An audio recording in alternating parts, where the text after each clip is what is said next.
हे आहेत मारुती भाऊ नक्षिने नमस्कार. आणि हे आहेत प्रशांत भाऊ नक्षिने. नमस्कार. भाऊंनी भोपाळ पासून सलूनच्या कामाची सुरुवात करून आज ते US मध्ये क्रूजवर काम करत आहेत. त्यांचा प्रवास अतिशय खडसर होता. भाऊंनी आताच वनसडी येथे मेन्स विल्ला नावाचं सलूनचं दुकान चालू केलेलं आहे. यात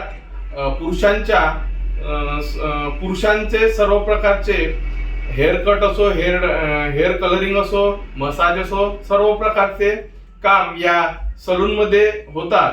तरी आपण जवळच्या परिसरातील लोकांनी या हेअर विल्ला या सलूनच्या दुकानाला भेट देऊन यांच्याकडून मिळणाऱ्या सेवेचा लाभ घ्यावा.